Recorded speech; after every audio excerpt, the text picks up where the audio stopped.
એટલું નુકસાન એટલું થયું છે, કોઈ ધારાસભ્ય આવ્યા નથી. તો અમે વેલજીભાઈને ફોન કરીને કીધું કે ભાઈ આપણીને કેમ કોઈ આવ્યું નથી, પીવાનું પાણી નથી, ખાવા નથી, છોકરાઓ નાના હોય તો કઈ દેવાનું નથી. તો તમારે અમારે બધું પલ્લી ગયું છે, તો તમારે આવવાની જરૂર છે. મારા ભાઈ એમ કહેતા હતા વેલજીભાઈ કે બેન તમે ભાજપમાં મત આપો. તો હું ટોળા લઈ લઈને જતી હતી ભાજપમાં મત આપવા. તો કેમ અત્યારે કોઈ દેખાતું નથી અને કેમ કોઈ આવતું નથી, કોઈ જોવા નથી આવ્યું, કોઈ પાણી પર દેવાની બોટલ નથી આપી. અને અમે કાલના ટાઈમનો હેરાન થઈ છીએ તો પણ કોઈ જોવા નથી આવ્યું. અમે ત્યારે સુરેશભાઈ ધામેલિયા મારી ઘરે આવીને ચા પાણી પી ગયા હતા. ત્યારે મેં કીધું હતું કે સુરેશભાઈ પાણી આવશે ત્યારે શું થશે. મને કે વરસાદ આવે તો ને, તો એટલું બોલ્યા હતા સુરેશભાઈ કે મેં એવું બોલાય કે પાણી આવે તો અહીંયા વરસાદ તો વરસવાનો જ હોય. ખાડીનું પ્રમાણ છે, આ દિવાલ બાંધી છે, દિવાલને તોડવાની છે. આ દિવાલ બાંધી પછી અમારા એકડે કયા હાલ થયા છે ભાજપને ખબર નથી. આ જોઈ જાવ એકડે આવીને હું છું છે હું નહીં. આ બાર બસાને ખાવા પીવાનું કઈ નથી. કેટલું તમારે અત્યારે બધું થઈ ગયું છે, ધોલ મકાન થઈ ગયું છે. તમે જોવો જરાક અહીંયા આવીને ડોકાતા નથી કોઈ.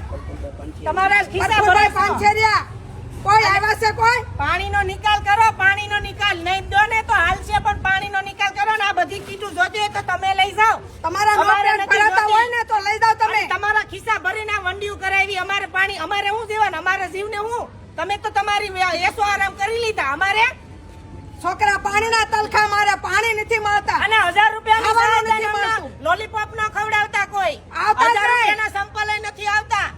ભાજપ જોતી નથી ને આવતા નહીં. આવતા જ નહીં આ બાજુ મહેરબાની.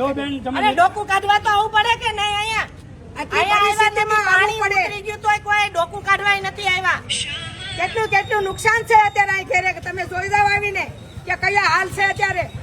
કોઈ બેન ને પાણી પીવા નથી મળતું એવું છે. અમારે ડિલિવરી વાળા બેન હેરાન થતા હતા. અમે કેવી રીતે એને પુગાડ્યા ઈ ખબર છે? અહીંયા ડોકું કાઢવા આવો, અહીંયા જ રહ્યો છો કે આગા નથી રહેતા. સુરેશભાઈ ને ફોન કર્યો તો તોય ન આવ્યા કે તમારું વાહન અહીં મોકલો, અમારે લઈ જવા છે દવાખાને. છતાંય ન આવ્યા. અમે કેવી રીતે એને પોગાડ્યા દવાખાને? સરકારે હોડીની વ્યવસ્થા નથી આપી કે ફ્રૂટ પેકેટ પાણીનું પીવાનું પાણી પુગાડી એમ. અહીંયા આવો, અમારે તમને અહીંયા અમારે મોજૂદ જોઈને આ બધું બધા કીધું તું ને કે પાણી આવશે ને તો હું અહીંયા આવીશ. કેમ આવ્યા નહીં? ક્યાં ગયા છો અત્યારે? હંગરાઈ ગયા છો બધી. કોઈ આવતું નથી અહીંયા. કોઈ એટલે કોઈ આવ્યું નથી. બા તમારું શું કેવું છે? શું કેવું છે?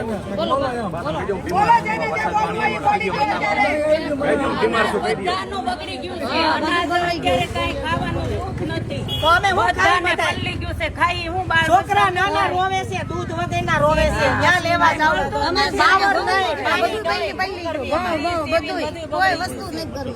તમે એકવાર તમે આટો મારીને આ વસ્તુ અમુક તો પાણીમાં તણાઈ વહી ગઈ હોય.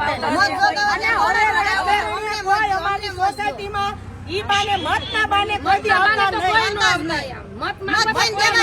કોઈ દી આવતા કે ભાજપમાં આપો કે કોંગ્રેસમાં આપો. અને આ વેલજીભાઈ ને તમે પૈસા ખવડાવ્યા ને એટલે ઈ કામ નથી કરતા.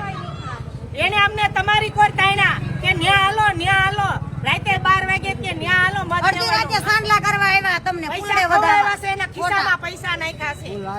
તમે વિચાર કરો કે જે લોકોએ અડધી રાતે બેન કેમ અડધી રાત્રે ચાંદલા કર્યા હતા અને આજે ધોળે દહાડે જયારે એમને જરૂર છે ત્યારે કોઈ ફરક તો નથી. આ કોઈ વાત રાજકીય લેવલની વાત નથી.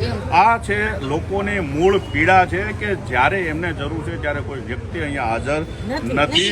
અને જે રીતે સિસ્ટમમાં અંદર રહીને જનતાને લોલીપોપ આપવાની વાતો કરે છે, લોલીપોપને બદલે ખરેખર અહીંયા પરિવારો એકદમ મધ્યમ વર્ગ અને મધ્યમ વર્ગથી નાના વર્ગના પરિવારો રહે છે. કોઈ એવા પૈસાદાર વર્ગના લોકો નથી. કેટલાય લોકો ભાડે રહેતા છે, એમના ભાડા ભરવાની પરિસ્થિતિ આજે નથી.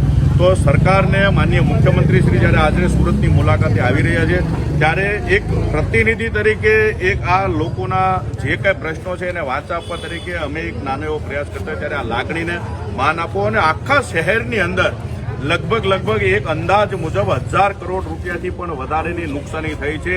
જો આ નુકસાનીનું વળતર નહીં આપવામાં આવે તો એવા કેટલાય પરિવારો આત્મહત્યાઓ કરવા પણ મજબૂર બનશે. કારણ કે ધંધા રોજગાર કેટલાય લોકોના એમ્બ્રોઇડરી મશીનો ચાલતા હોય છે, એક બે મશીનથી પોતાનું ઘર ચલાવતા હોય છે. એવા મશીનો પણ ડૂબી ગયા છે. લોકોએ લોન લઈ લઈને જે મશીનો લીધા છે એ મશીનો પણ આજે 0 કિંમતના થઈ ગયા છે.